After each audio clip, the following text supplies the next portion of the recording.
On the night of Wednesday, January 20th, 1988, 11-year-old Patrick Shawn Betz was at the Pizza Chalet in Upland, California, a popular spot where families gathered for good food and conversation. Shawn was there with his mother, Barbara, and his sister, Pamela. While the ladies ordered a pie, Shawn asked his mother for some change so he could play video games in the back of the restaurant.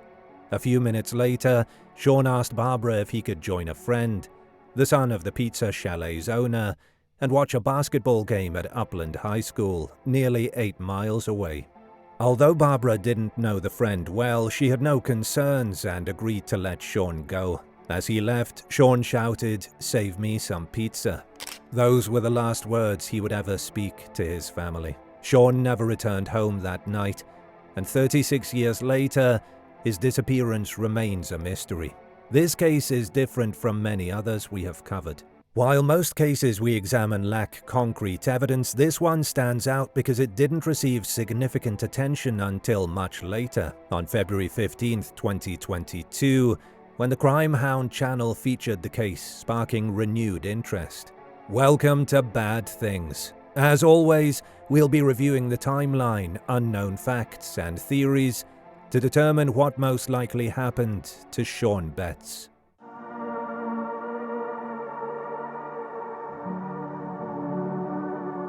Shawn Betz was born on June 21, 1976 in Upland, California to Dennis and Barbara Betz. He was a cheerful, happy-go-lucky kid with green eyes and brown hair. Shawn had a small skin discoloration on the left side of his jaw, and he appeared to be a typical, well-loved child. He was known for his love of baseball, skateboarding, and video games.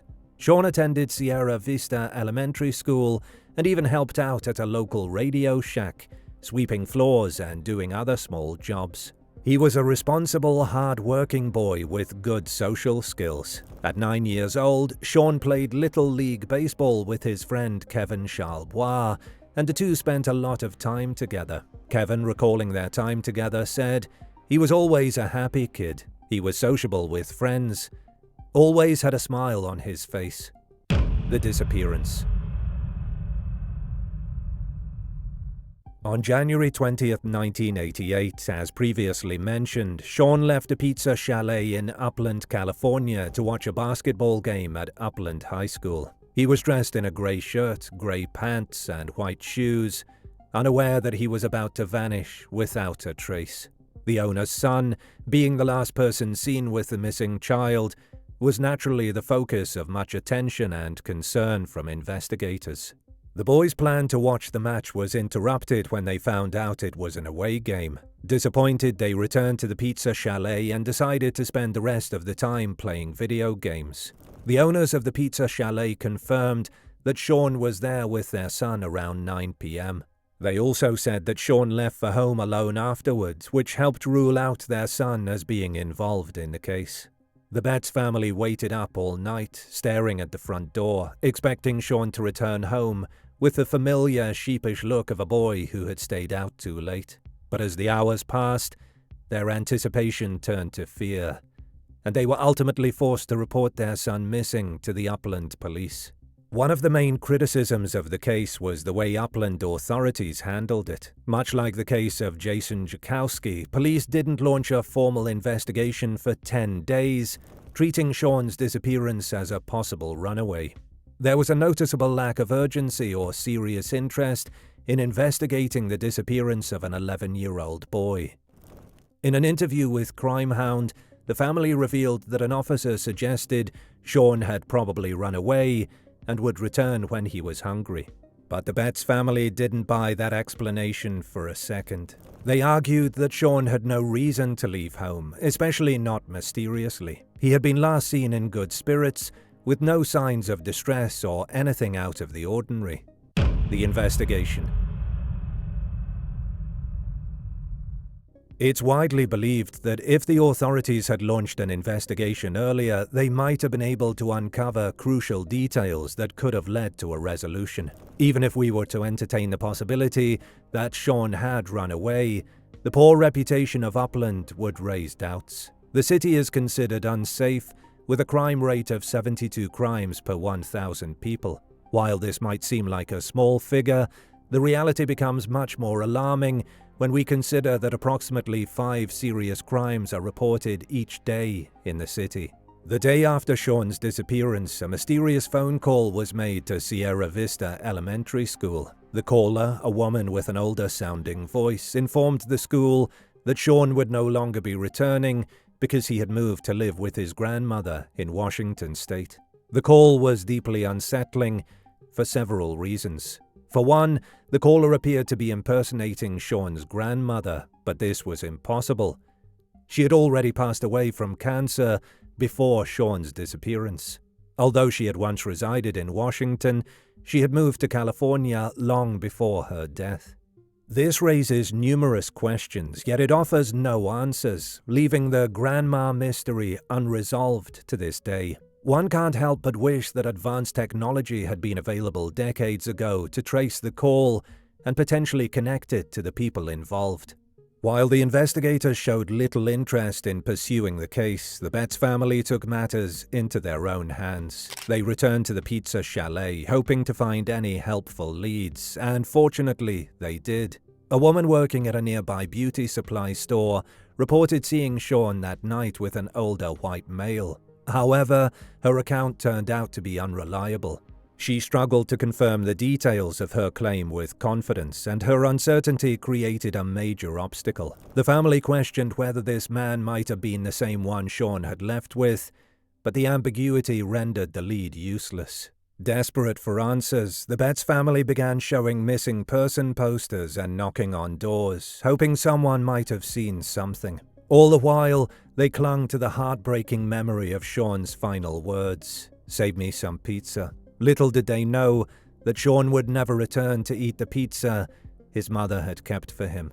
After 4 months of inaction, the police finally launched a formal investigation, but by then, much of the critical window of time had passed. The family, though relieved that an investigation was finally underway, was left with the painful realization that much had already been lost. A strange suspect. According to information shared on the Crime Hound channel, police inexplicably turned their focus onto Shawn's 15-year-old brother as a suspect, despite there being no solid evidence linking him to the disappearance. Nothing ever came of this investigation, and the channel chose not to publicly reveal his name, as he was ultimately just another victim of this heartbreaking loss. However, the family's account of the police treatment is troubling. According to them, investigators subjected Shawn's brother to intense and inappropriate questioning. He was secretly taken to the police station and interrogated for nearly 5 hours, pressured to confess to involvement in the crime, despite the fact that he was more than 400 miles away when Shawn disappeared.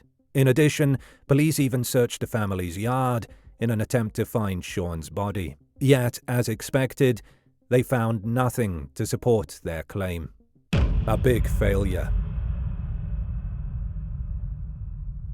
What's even more unsettling is that Pizza Chalet, the last place Shawn was seen, closed shortly after his disappearance. The owners also vanished but were eventually found in Los Angeles. Despite this, authorities failed to act. Unlike the case involving Shawn's brother, the owners were not apprehended. Instead, they relocated again, possibly to the Middle East, their country of origin.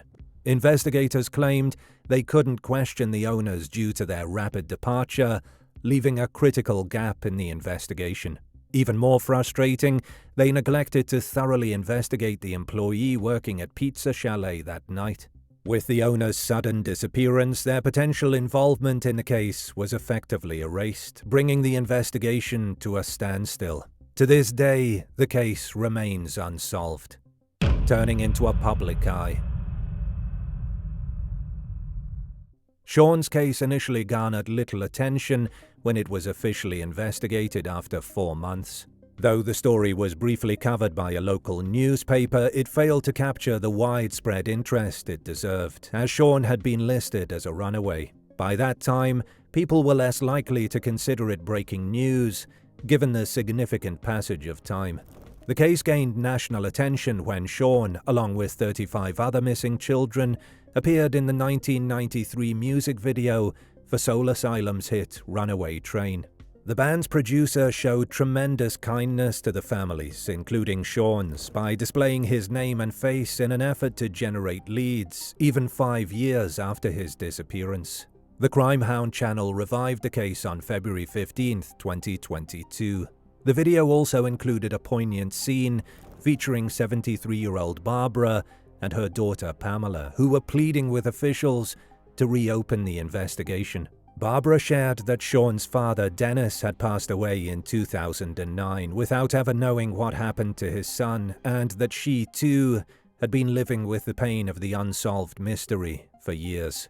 When asked if she still believed Shawn might be alive, Barbara's voice trembled as she replied, "It is hard for me to stay hopeful. Even if he is not alive, I'd still like to know what happened, where his remains are, where his bones are. I need some kind of closure."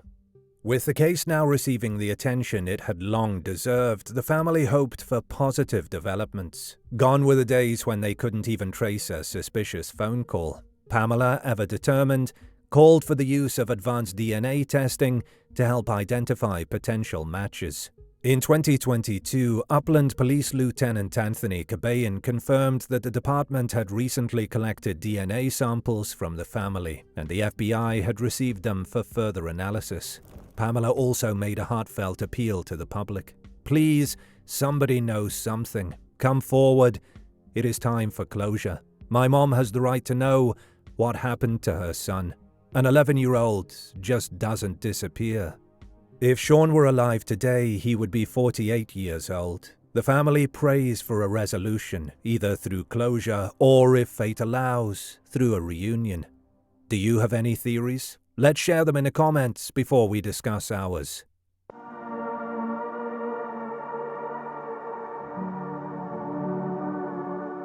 Abduction by a stranger. One possible explanation is that Shawn was abducted by a stranger who may have been observing him for some time before seizing the opportunity to take him. In the 1980s, it was not uncommon for children to walk places alone, so Barbara may not have thought twice when Shawn asked to leave and watch a basketball game. A stranger, noticing this, might have followed him discreetly and abducted him at the perfect moment. This theory is plausible, but lacks official statements or evidence to support it. Runaway.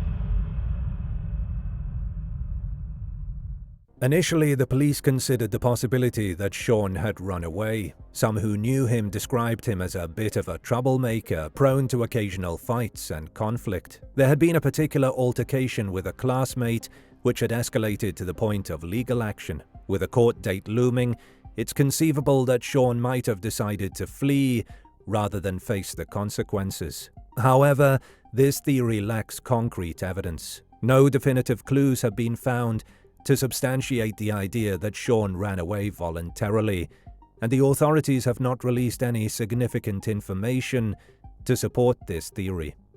Pizza Chalet. The final theory centers on the Pizza Chalet. According to Crime Hound, the family suspected the restaurant's owners might have been involved in Shawn's disappearance. One version of this theory suggests the elderly owner lured Shawn with sinister intentions. Another version suggests that the owner's son may have unintentionally harmed Shawn while he was on his way to school. The family later abandoned their business and returned to their home country, which fueled suspicion. However, this theory is largely dismissed due to the lack of credible evidence linking Pizza Chalet to the crime.